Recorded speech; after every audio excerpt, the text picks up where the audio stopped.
Welcome to the Mr. Tales channel, where amazing stories come to life. Get ready, because today's will move you.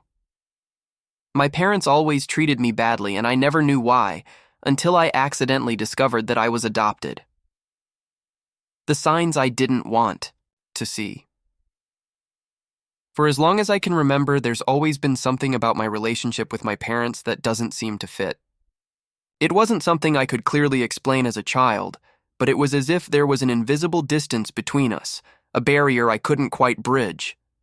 I saw other friends receiving spontaneous hugs, unexpected affection, and even scoldings followed by words of encouragement. At home, the affection always seemed measured, calculated, almost obligatory. Sure, there were moments when they smiled at me, but these moments were rare and seemed more like an act than a genuine gesture. I grew up trying to justify this to myself. I thought maybe my parents were just colder, less emotional. Some adults would say, "Oh, it's just their way." They love you, but they don't show it much. And I believed it, because believing it was easier than thinking there might be something wrong. But as I grew older, I began to notice details that bothered me in a strange way. When I was in elementary school, I remember bringing home a report card with excellent grades. I walked into class with a huge smile, handing the paper to my mother, expecting to hear a "Congratulations, son," but she just gave a quick nod and said, "Keep this. Your father will see it later." That same day, my younger brother arrived with a medal for participating in a soccer tournament, and they had a party, took pictures, and called relatives. I stood in the corner of the room, holding my report card as if I were invisible. These situations kept happening. If I needed something for school, it took weeks for them to get it to me. But if it was for my brother or sister, things happened immediately. Whenever there was a problem at home, even if I had nothing to do with it, the blame somehow fell on me. It was as if I always owed something, even without knowing what. As a teenager, the distance became more evident. They treated me with a strange formality, almost as if I were a guest and not part of the family. There were no affectionate nicknames, no deep conversations. I never learned details about their past, how they met, or their family history. When I asked, their answers were vague and hurried. "That doesn't matter now. Go study," they said, cutting the subject short. And there was something about the old photos in the house that always bothered me. The living room walls were covered in framed photos of my little brothers, my young parents, and family trips. I was hardly ever featured in any of them. When I asked, the answer was always the same. "Oh, you must have had someone holding the camera, that's why it doesn't show much." But deep down, something inside me told me there was more to it than that. It was as if an entire chapter of my life was missing, as if an important part of my story had been ripped away before I could even know it. I tried so hard to believe I was just imagining things. I convinced myself there was no reason to think otherwise. But looking back, I realized those little signs were screaming at me all along. I just didn't want to listen. What I didn't know was that, years later, a simple coincidence would tear apart this veil of uncertainty and reveal the truth that would change everything. Adolescence and the weight of not belonging. Entering adolescence was like opening my eyes to a world where the differences I'd always tried to ignore began to take on clearer contours. I could no longer hide my feelings from myself. It wasn't just their way. There was something wrong, something that constantly left me feeling like an intruder in my own home. At 14, while my classmates talked about family trips, weekend getaways, and future plans with their parents, I had nothing to say. My parents rarely included me in plans. If there was a trip, I almost always stayed home to take care of things or because we couldn't all fit in the car. This argument always sounded strange to me because it did fit. I knew it did. The unequal treatment also manifested itself in the little things of everyday life. On my birthday, for example, the celebration was always modest. A simple cake, a few guests, and functional gifts, like school clothes or study supplies. For my siblings, however, there were large parties, printed invitations, music, themed decorations, and gifts they genuinely wanted. I always tried to convince myself I didn't care, but it was impossible not to feel the weight of that difference. I remember one particularly memorable episode. It was a Friday night, and my parents decided to take my brothers out to eat. I was in the living room, backpack already packed, ready to go, when my mother looked at me and said, "You stay, okay? It's just that today will be something more for them, to celebrate some good grades." I'd gotten good grades too, but no one seemed to care. I nodded, pretending everything was fine, and stayed home alone, eating ramen noodles for dinner while I heard their laughter drifting down the street in the distance. Over time, I learned not to expect anything. I avoided asking for favors or help because I knew they were almost guaranteed a no. When I needed money for school, they'd say they couldn't afford it, but that same day, I'd see expensive purchases arriving for my siblings. The favoritism was so obvious that even some neighbors would comment, but no one said anything directly to my parents. This feeling of being invisible affected me deeply. I became increasingly introspective, spending hours in my room reading or writing, trying to create a world of my own, where I could be accepted without having to prove anything. I avoided having friends over, afraid they would notice how I was treated. The most painful thing was realizing that even when I tried to please, my efforts were ignored. At my first part-time job at 16, I used part of my salary to buy my mother an expensive gift for Mother's Day. She thanked me with a quick smile, but later that day, when my brothers gave her a simple mug with their picture on it, she was overcome with emotion and showed it to everyone. I sat there feeling like no matter what I did, it would never be enough. This dynamic shaped my perception of family and love. I began to believe that perhaps I really was less important. After all, if even my own parents treated me this way, what could I expect from the rest of the world? But there was something even more disturbing: the way they avoided any discussion of the past. I knew virtually nothing about my childhood before the age of 5. There were no baby photos of me scattered around the house. The few that existed were kept in a box on top of the closet, which I only saw when I needed a blanket. One day, and even those photos felt strange, as if I was always with different people, in places I didn't recognize. At the time, I had no idea what that meant. I just felt an emptiness, a hole that grew larger with each passing year. What I didn't know was that this hole existed for a reason far greater than I could have imagined, and that the truth was about to come out in the most unexpected way possible. The discovery that destroyed all my certainties. Life continued in that silent routine of exclusion until one day that began like any other, everything changed. I was 19 years old and attending college. It was a Saturday morning, and my parents had left early with my brothers to take care of something that, as usual, didn't involve me being there. I was left alone at home, taking advantage of the opportunity to get ahead on some college work. Around 10 a.m., I realized I was missing my laptop charger. I remembered leaving it in the living room, but I couldn't find it. I decided to look. In one of the old cabinets in the hallway, a piece of furniture that was rarely opened. Pulling on one of the lower drawers, I realized it was stuck. With a little force, it opened and revealed a stack of papers, folders, and envelopes yellowed with age. I could have simply closed it and continued my search, but something caught my eye. Amidst the clutter was a small wooden box with a rusty, but already broken, lock. Opening it, I found some old photos, and to my surprise, none of them featured my parents or siblings. The first photo showed a young woman holding a baby wrapped in a blue blanket.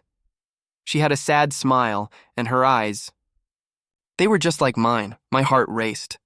I looked closer and noticed a date written on the back, along with a name I'd never heard before, Claudia Ferreira. I continued rummaging through the box and found more images.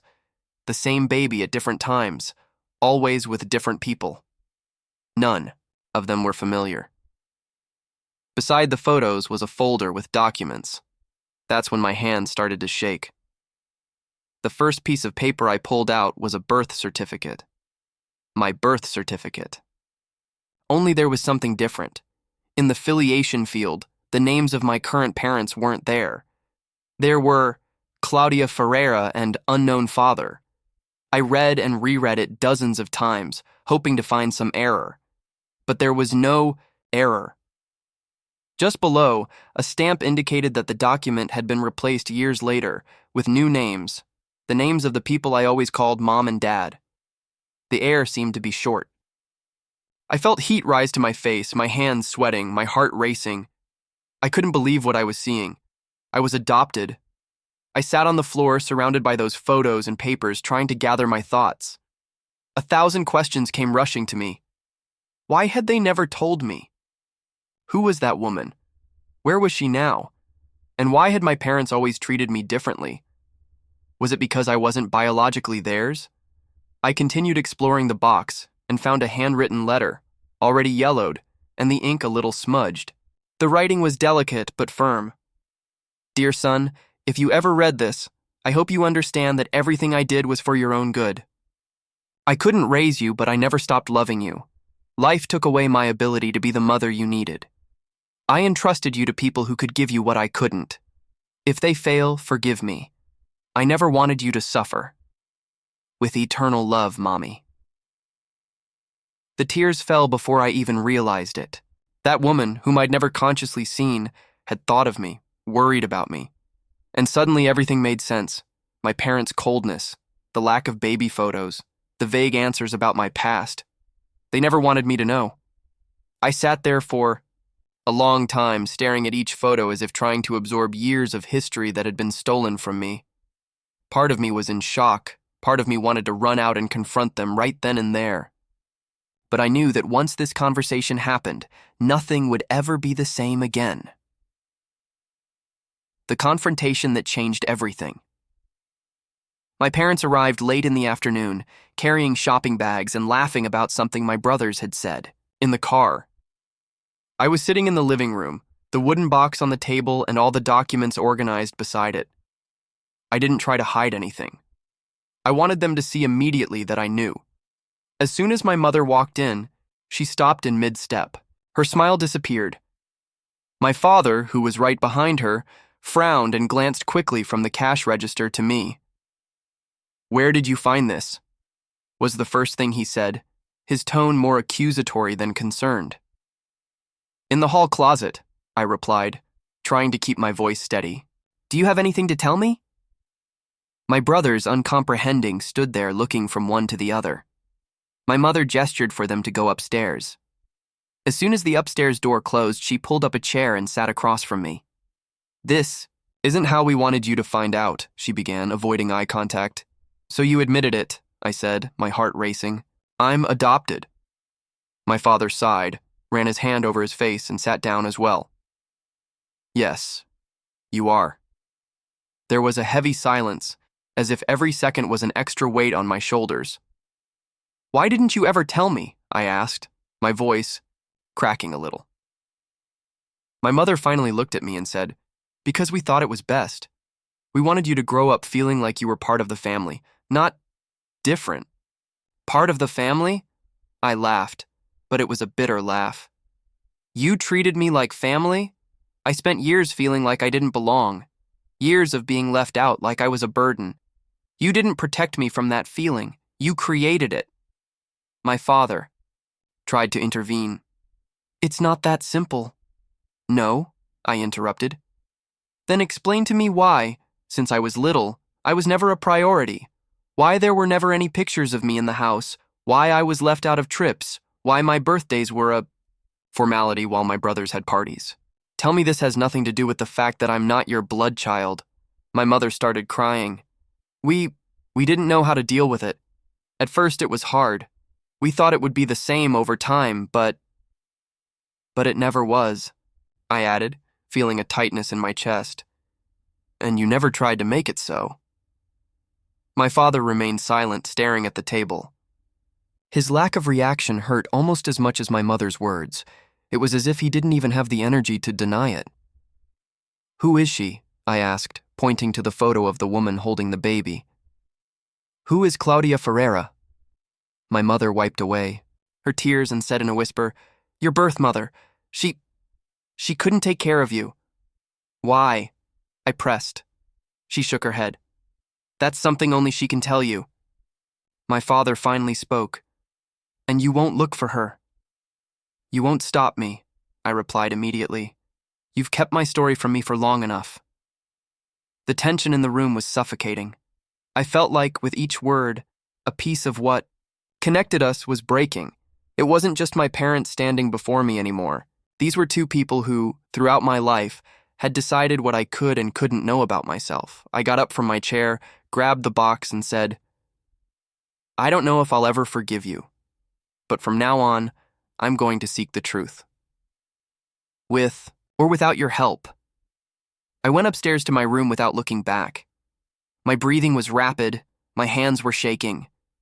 I knew that after that conversation, nothing would ever be the same again. What I didn't imagine was that, in trying to find my biological mother, I would end up discovering things about her, and about myself, that would completely change the course of my life. At that moment, the only thing I knew for sure was that I needed answers. And for the first time in my life, I wasn't going to settle for the crumbs of information they always gave me. The complete truth and the weight of choice. In the days following the confrontation, the atmosphere at home became unbearable. There were no more dinners together, no more small talk in the hallway. My parents avoided passing me, and when they did, the silence spoke louder than any words. It was as if the tenuous thread that still connected us had been broken forever. But amidst this emptiness, a single certainty grew within me. I needed to find Claudia Ferreira. Not out of trivial curiosity, but because for the first time, I wanted to hear my true story from someone. I started with what little I had. On the back of one of the photos, besides her name, there was an address, an old one, probably from when I was still a baby. I didn't know if she still lived there, but it was the only starting point. I spent a few days searching public records, social media, and any clue that might lead me to her. I found mentions of a Claudia Ferreira, but nothing concrete. Until, one rainy afternoon, a college friend who worked at a notary's office called me saying she'd found a record of a change of address to a neighborhood in the neighboring city. The following Saturday, I took a bus there. My heart was pounding so hard I could hear it in my ears. I got off at the indicated street, a simple road with modest houses and low walls. I walked to the number I'd written down and took a deep breath before ringing the doorbell. A middle-aged woman opened the door. Her eyes were the same ones I saw in the mirror every day. She stared at me for a few seconds, as if trying to process who was standing before her. "You," she began, but her voice broke. "I'm your son," I replied, feeling my legs almost give way. She put her hand over her mouth and began to cry. She invited me in, and we sat in the small room. The smell of freshly brewed coffee filled the air. For a few minutes, we just stared at each other, unsure where to begin. "I thought I'd never see you again," she said, wiping away tears. "When I left you, it was the hardest decision of my life." "Why?" I asked, almost in a whisper. She said that, at the time, she was living in an extremely difficult situation. Her biological father had disappeared as soon as he learned of her pregnancy. She had no family support, was unemployed, and had health problems. He tried to care for me in the first few months, but, lacking basic conditions, he feared I would go hungry or suffer. It was then that he met a couple who said they wanted to raise me and give me a better life. She believed she was doing the right thing. I didn't know they would, she hesitated, that they would treat you differently. I always thought they would love you like a son. Those words struck a strange chord in me.